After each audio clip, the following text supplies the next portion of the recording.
এই বয়সের বাচ্চাগুলোর মন কি চায় আমরা কাজের চাপে বোঝার চেষ্টা করি না। তবে আপনি খালা, ফুপু, মামি, চাচি যাই হন না কেন, আপনার পাশে যদি এই বাচ্চাগুলো থাকে তবে একটু খেয়াল রাখবেন। আসসালামু আলাইকুম, আমি সেলিনা চৌধুরী আপনাদের সবার সাথে নতুন আরও একটা ব্লগ ভিডিও শেয়ার করছি। আশা করছি আজকের ভিডিওটা আপনাদের ভালো লাগবে। আজ হচ্ছে শুক্রবার, জাফিরার স্কুল ছুটি। ওর টিচারদের স্পেশাল মিটিং ডাকা হয়েছে, তবে আয়াত আর নাফিসা স্কুলে গিয়েছে। একদম 11টার মধ্যে আজকে রান্না করে ফেলছি, শর্টকাট রান্না। তো এখানে গরুর মাংস রান্নার পর যে বাড়তি তেলটা বের হয়েছে ওগুলো আমি চামচ কেটে সবসময় ফেলে দেই। গরুর মাংস রান্নার পর বাড়তি তেল তো উঠেই, আবার যখন মশলা কষানো হয় একেবারে তেল কম দিলে না রান্নাটা স্বাদ হয় না। তো আমি সবসময় এই কাজটা করি, মানে রান্নার পরে হচ্ছে উপর থেকে তেলটা ফেলে দেই। আজকে জাফিরার ছুটি, এটা গতকালই জেনেছি। আগে জানলে হয়তো এই রান্নাটা আমি গতকাল করে রাখতাম। আজকে ইচ্ছা আছে মেয়েটাকে নিয়ে একটু বের হব। নাফিসা জিসিসির পরে প্রায় ওকে নিয়ে আমি বের হতাম, যেহেতু ও বাসায় থাকতো। আর নাফিসাকে নিয়ে বের হলে জাফিরা তখন বলতো যে আপনি কত লাকি, আম্মুর সাথে ঘুরতে পারে, আমি কখনো পারি না। সেই কারণেই মনে হলো আজকে যেহেতু সুযোগ এসেছে, একটা দিন না হয় ওর মতো করে ও কাটাক। তো রান্নাবান্না শেষ করে এখানে আমি গার্ডেনে এসেছি বাস্কেটে গাছগুলো লাগানোর জন্য। আসলে এই কারণেই আমার রান্নাবান্নাটা একটু তাড়াহুড়া করে করা। গেল শীতে আমার উচিত ছিল এই বাস্কেটগুলো শেডে নিয়ে রাখা, তবে আলসেমি করেই বলেন আর সময়ের অভাবেই বলেন আমার এই কাজটা করা হয়নি। দেখলাম যে বাস্কেটের ভেতরের লাইনারও একেবারে পুড়ে গেছে, নষ্ট হয়ে গেছে, আর ভেতরের মাটিগুলো মোটামুটি খারাপই অবস্থা। এই যে ছোট গাছগুলো এনে রেখেছি, 1 সপ্তাহ হয়ে গেছে। আজকে যদি না লাগায় গাছগুলো একদম নরম হয়ে যাবে, পরে আর হতে চাইবে না। তো সেই কারণেই আজকে হচ্ছে মোটামুটি কোনো রকমে বাস্কেটে লাগিয়ে দিচ্ছি। মাটি এটা সেটা সবই এনে রেখেছিলাম, সময়ের অভাবে একদম পেরে উঠছিলাম না। তো মনে হলো এবার যেহেতু লাইনার আর চেঞ্জ করছি না, মাটিটা ওইভাবেই থাক।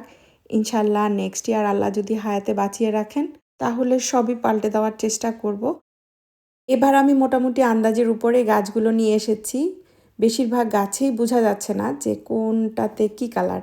একটা কি দুটো গাছে শুধু একটু পার্পল টাইপের দেখেছি। খুব শখ ছিল হালকা পিঙ্ক কালার আর সাদা একসাথে রাখবো, আর ডার্ক পার্পল আর হচ্ছে গিয়ে ডার্ক পিঙ্ক, এগুলো হচ্ছে একসাথে রাখবো। তো কিছু যেহেতু বোঝা যাচ্ছে না, আন্দাজি লাগিয়ে দিলাম, বাকিটা আল্লাহ ভরসা। আর এই যে দেখেন ছোট বাস্কেটের অবস্থা, আমার এগুলো দেখে কি যে আফসোস লাগছে। আসলে শেডে আমি অলরেডি দুটো স্ট্যান্ড সেট করেছিলাম। পরবর্তীতে রং এটা সেটা যেহেতু আনা হয়েছিল, করা হয়নি, ওগুলো এত জমে গিয়েছিল, এগুলো আমি নিতে ভরসা পাচ্ছিলাম না, ওই কারণেই বাইরে রেখেছি। তবে 1 বছরের মধ্যে এত খারাপ হয়ে যাবে সেটাও বুঝিনি। আমার এই ভিডিওটা এপ্রিলের একদম শেষের দিকের ভিডিও। এই কাজগুলো বা এই গাছ লাগাতে এবার আমার বেশ দেরি হয়েছিল, তবে ভিডিওটাও আপনাদের সাথে আমি দেরি করে শেয়ার করছি। এর মধ্যে গাছগুলো কিন্তু খানিকটা বড় হয়েছে।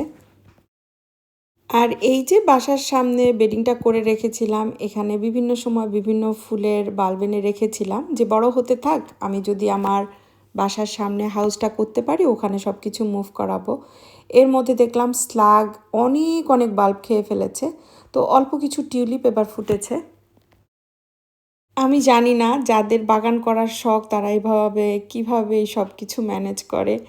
এত কষ্ট করে সময় দিয়ে গাছে ফুল ফুটে বা গাছগুলো হয়, এরপর দেখা যায় এক রাতে স্লাগগুলো না এই গাছকে খেয়ে ফেলে। আর স্লাগও এরকম এত বড় বড় গাছ কী করে খায় আমার তো মাথায় আসে না। এখন প্রায় 12:30টার মতো বাজে, আমি খেয়ে বের হব। আজকে আগে থেকেই প্ল্যান ছিল 1টার মধ্যে বাসা থেকে বের হব, যেহেতু আয়াতের 4টা বাজে ছুটি। তো এর মধ্যে মা মেয়ে সিটি সেন্টারে 2 বা 2.5 ঘন্টা একটু ঘুরবো। ওখানে পাখিরা ডাকবে না বলে বাচ্চারা খেলবে পানিতে না। Smart. I'm so smart. That's a good lyric. I don't know how to বুদ্ধি say না, বুদ্ধি। Buddhi. বুদ্ধি, হ্যাঁ, এটা জাফিরার বুদ্ধি, তাই না? তাহলে গানটা আমার আরেকটু সুন্দর হতো না? I don't know how এই it goes. পাখিদের ডাকে তো আমি সারা বছরই শেষ, আর গানের মধ্যে এই পাখিদের কানতে হবে। Yeah. I want up and এই যে এই বয়সের বাচ্চাগুলো, ওদের মনের ভেতরে কি চলে আমরা কিন্তু সেটা বুঝতে পারি না। তার থেকেও বড় কথা হলো আমরা বাবা মারা চাকরি বা নিজেদের নিয়ে এত ব্যস্ত হয়ে পড়েছি, বাচ্চাদেরকে যে সুন্দর একটা সময় দিয়ে ওদের মনকে বোঝা, ওদের চাহিদাকে বোঝা, আমরা কিন্তু সেই চেষ্টাটা এখন খুব কম করছি।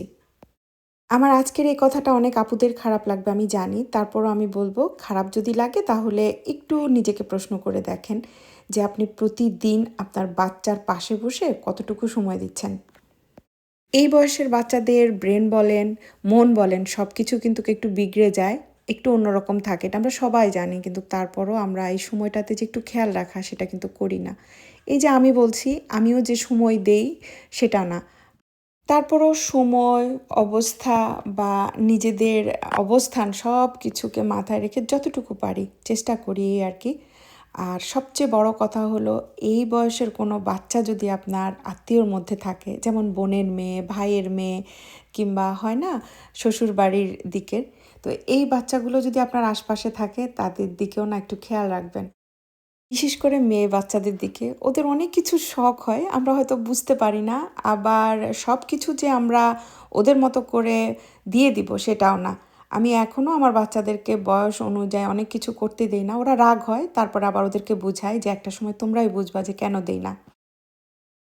তবে আত্মীয়র মধ্যে কোনো মেয়ে বাচ্চা যদি আপনার আশপাশে থাকে মাঝে মাঝে না ওই বয়স অনুযায়ী কিছু দিবেন। এই বয়সটা এত দ্রুত চলে যায়, আপনি ওদের জন্য ছোট্ট একটু করবেন, ওরা সারা জীবন মনে রাখবে। এখন মার্কেটে আসলে অনেক কিছু পাওয়া যায়, তো বয়স অনুযায়ী হয়তো বা আপনার পাশে থাকা সেই বাচ্চাটাকে একটু চুড়ি কিনে দিবেন, ব্রেসলেট কিনে দিবেন, লিপস্টিক কিনে দিবেন, না হয়তো স্কুল ব্যাগ বা একটু সাইড ব্যাগ কিনে দিবেন। আমার আজকের এই কথাগুলো আপনাদের কাছে হয়তো বা কেমন কেমন লাগবে, তারপরও নিজের অভিজ্ঞতা থেকেই বলছি। আমার এই বয়সটাতে আমার আব্বু আমাদেরকে একা করে চলে গেছেন।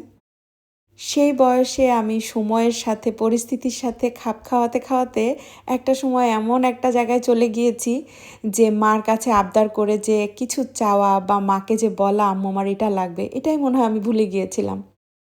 আমার যতটুকু মনে পড়ে একদম ছোটবেলা থেকে আমি চুড়ি পরতে খুব পছন্দ করতাম। মাথায় ক্লিপ, ব্যান্ড বা সাজুগুজু করে থাকতে খুব পছন্দ করতাম।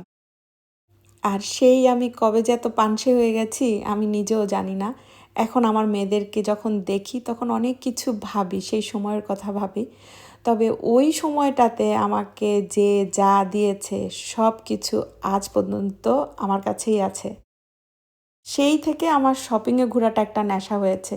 আমার কেন জানি শপিংয়ে ঘুরতে খুব ভালো লাগতো। তবে যে খুব বেশি কিছু কিনতাম সেরকম না।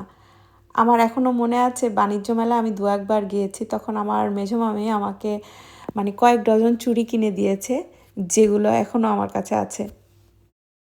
একটা বড় স্মৃতি আমি আজও বয়ে বেড়াচ্ছি, সেটা হচ্ছে আমাকে যেদিন আমার জনাব দেখতে এসেছিল, সেই দিনটা বলতে পারেন একদম হঠাৎ করে। ওই সময়টা আমার জীবনে ওই মুহূর্তে আসার কথা ছিল না। মানে আমার বড় বোনের বিয়ের প্রোগ্রাম যেহেতু হয়নি, আমার বিয়েরও কথা ছিল না। হুটহাট করেই সব হয়েছে।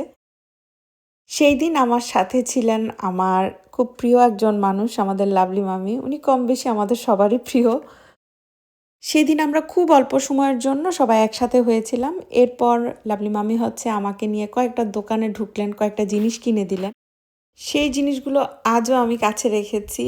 আজও আমি সেই জিনিসগুলো যখন বক্স খুলে দেখি তখন মনে হয় যে এই জিনিসগুলোর জন্যই মনে হয় সেই দিনটা আমার জন্য স্পেশাল হয়ে আছে। আমাদের যেহেতু অ্যারেঞ্জ ম্যারেজ, সো ওটাই ছিল আমাদের প্রথম দেখা। ওই দিনই সব কিছু এভাবে হওয়া। মানে অল্প সময়ের জন্য বলতে পারেন ওই দিনটা বা ওই ক্ষণটা আমার জন্য স্পেশাল হয়ে আছে।